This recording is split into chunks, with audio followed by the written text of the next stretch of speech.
হয়েছে বলতে একটু আরজি করে ব্যাপারটা। দাদা আরজি করে গোটা মুভমেন্টটা পুরোটাই মেকি, ঠিক আছে? ওটা প্রিন্সিপালই চালাচ্ছে, অ্যান্ড প্রিন্সিপালের যারা সাকরেদ তারাই চালাচ্ছে, আমাদেরকে ইয়ে করছে। মুভমেন্টের যে কোনো আলাদা ফেস হবে, অথরিটি যে কোনো স্টেপ নিচ্ছে না বা এরকম আজে বাজে কমেন্ট পাস করছে, এটার এগেনস্টে কিন্তু কিছু নেই, ঠিক আছে? এবং আমাদের উপর বাইরের লোকজন ডিপেন্ড করে এত কিছু করছে, অবভিয়াসলি ভালো লাগছে, বাট আমরা নিজেরাই সাস্টেনেবল নই, because RG Kar has a history of suppressing it's righteous movements, তোমরাও জানো দাদা। অ্যান্ড এখানে কালকে একটা ভিডিও এসেছিল যে একটা সিভিক ভলেন্টিয়ারকে অ্যারেস্ট করেছে, ওটা একটা স্কেপগোট ছিল, ওটার সঙ্গে সঙ্গে আমরা হুইসেল ব্লো করেছি, বাট অথরিটি চেয়েছিল যে হ্যাঁ ওটাতে আমরা ভুলে যাব, কিন্তু ওরা তো জানে না যে অ্যাটলিস্ট সেইটুকু আইকিউ তো আছে যে মানুষ বুঝতে পারবে ওটা ওর পক্ষে করা সম্ভব কিনা। যে পোস্টমর্টম রিপোর্টে যেরকম ইনজুরিজ আছে দিদির, হ্যাঁ তাতে দাদা একজনের কাজ তো নয়, মিনিমাম 2 বা 3 জন। কারা হতে পারে, কি সাসপেক্ট করছিস তোরা আরজি করার ছেলেরা? আমরা দাদা সাসপেক্ট করছি এটা ইন্টার্নের কাজ, ঠিক আছে? এবং যে ইন্টার্ন তার যথেষ্ট পলিটিক্যাল ব্যাকগ্রাউন্ড আছে, তার ফ্যামিলি মেম্বারও যথেষ্ট উচ্চ পদস্থ, ঠিক আছে? নাম নিতে পারবো না কারণ দাদা আমারই সমস্যা হয়ে যাবে, বাট না, নাম নিতে হবে না, একদম নাম নিতে হবে না।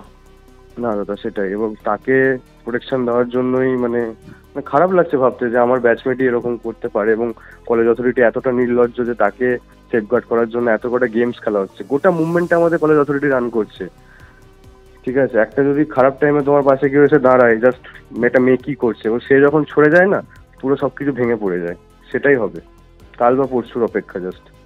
তা আমি দাদা অ্যাজ এ ইন্টার্ন এটাই আর্জি জানাবো সবার কাছে যে আমাদের উপর ডিপেন্ড না করতে। এটা একটা একটা মহিলা, একটা মা, একটা বোনের এরকম হয়েছে, কমন মানুষের যেন আমাদের পাশে আসে, বাকি কলেজটাও যেন আমাদের পাশে থাকে। আরজিকরের আরজিকর ইজ ডুমড। আরজিকর থেকে কিছু এক্সপেক্ট করো না। ক্রাইম সিন যেখানে হয়েছে, যেখানে সাসপেক্ট লুকিয়ে আছে, সে যে কেউ হতে পারে, অথরিটির হয়তো কোনো লোক, হ্যাঁ সে অথরিটির অবভিয়াসলি হয়তো নয়, তো সেখানে দাদা আমাদের থেকে কিছু এক্সপেক্ট করো না, এটাই বলার।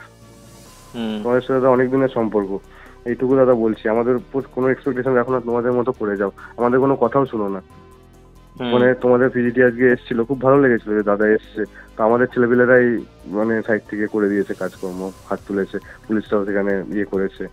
অবভিয়াসলি না, যেখানে জেনারেল বডি মিটিং এ কিছু সুরাহ বেরোচ্ছে না, জেনারেল বডি মিটিং ডিলে করা হচ্ছে, সেখানে প্রিন্সিপাল ইটসেলফ এসে বলছে যে কেন ঘুমাবে রাতের বেলায়, সেমিনার রুমটা কি ঘুমানোর জায়গা, যেখানে সিসিটিভি ফুটেজ লোপাট হয়ে যাচ্ছে, যেখানে পুলিশ এসে ফার্স্ট স্টেটমেন্ট দিচ্ছে না না এটা তো সুসাইড, যেখানে তোমার কাউন্সিল কমিটি যেটা হয়েছে সেখানে সাইকিয়াট্রির এইচওডি কে রাখা হয়েছে জাস্ট টু প্রুভ দ্যাট দিদি ওয়াজ এ সাইকিক পেশেন্ট। আমার নিজের পার্সোনাল কনভারসেশন হয়েছে দিদির সাথে অনেকবার, দিদি ওয়াজ অ্যাবসলিউটলি নর্মাল। এখন নানা রকম নানা ধরনের গুজো চারদিকে চলছে, মাল্টিপল লোক ইনভলভ আছে, কাউকে প্রোটেক্ট করার চেষ্টা করা হচ্ছে, 3 জনের সিমেন পাওয়া গেছে, all kinds of stories are floating. These are rumors. We have told them. They also had these queries कि 2 জনের সিমান কি 3 জনের সিমান আছে, কাউকে প্রোটেক্ট করা হয়েছে या something. We are absolutely transparent as far as this is concerned.